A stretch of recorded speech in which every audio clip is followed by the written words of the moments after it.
Shumë edhe jam shumë super e lumtur që unë e ko marrë këtë vendim edhe... Po, a je lumtur dhe që i ke bo ndërhyrjet para prakisht? Ndëgjom, ka qenë një farë entuziazmi i trendit, apo kupton, nuk du kërkon me paragjyku, krejt çka unë këtu paragjykoj janë shumicën e esteticjentave të cilët i aplikojnë këto produkte, se përveç që duhesh me qenë profesionalist në aplikim, duhesh me pas edhe sy estetik. Okej. Apo kupton, jo me ta propozu bas konturës cyrës tone, jo me të propozu diçka që të shetë komplet jashtë. Për shembull, doktoresha që ish e lidh me Jarova Mingoga mbi emrin, e adhuroj se në shumicën e intervistave e vrej që e bon apelin mos me dal jashtë vetës. Duhet me pas edhe sy estetik, jo me të qit për vetës, e mas pakti me dëmtu me produkte që t'i shti në ftyrë. Do me thonë, unë kam dëmtim, sidomos të kjo pjeza masiv, sepse më ka kriju fibrozë. Interesante, Hoxh Ladi, edhe unë e kam pastyr hunën në një aksident, kështu duke luajtur, jo aksident në makinë duke luajtur, edhe jam bërë operacion në hunë, nuk e kom pas të keqe, as para prakisht e kom pas të njëjtën, veç që dasht me bu operim. Dhe pyetja ime për juve është, si pas islamit, unë edhe flutra do të shkojmë në xhenem, duke marrë parasysh se kena realizu ndërhyrje estetike? Ja, unë në xhenet se i kom hek.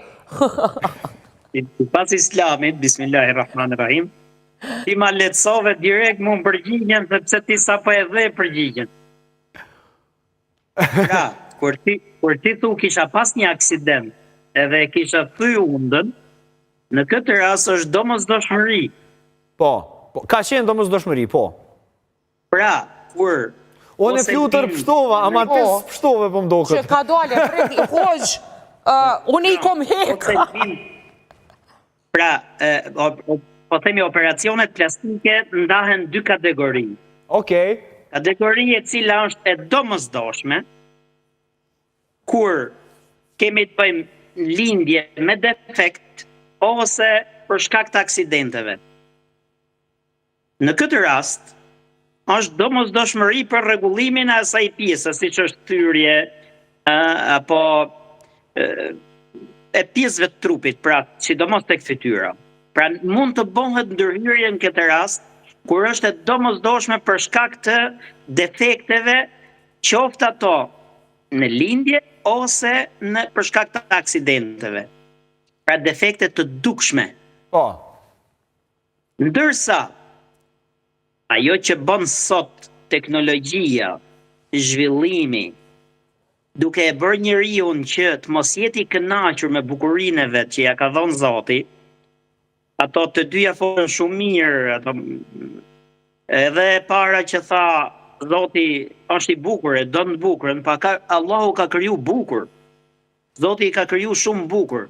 Madje thot në Kur'an laqad khalaqna al-insana fi ahsani taqwim. Ne e kemi krijuar njeriu në formën më të përsosur. Mirë, po sot teknologjia po bën atë çka njeriu nuk është i kënaqur me vetveten. Edhe për shkak të kësaj po shkatërrojnë vetveten. Siç e tha dhe parafolsja, që inshallah Zoti e shëron dhe del pas nga ai problem, sepse e përzin trupin e vet me diçka tjetër edhe Zoti na ruaj shkakton lloj-lloj avarish dhe problemesh. Po. Pra ky lloj zhvillimi nuk ishte fare i domosdoshëm për njerëzit, të cilët e bën trend, e përhapën, edhe tani ti e di sidomos tu në Tiranë që unë i shoh me sfungjera, me silikona, me gjona duke e shkatru komplet, edhe komplet falso, krana. Komplet falso, se për shembull, po të duket origjinal, ashtu njeriu gjithmonë është kërkim të origjinalitetit, të reales dhe jo të dukjes shtirjes dhe të domethënë asaj çka është jo reale.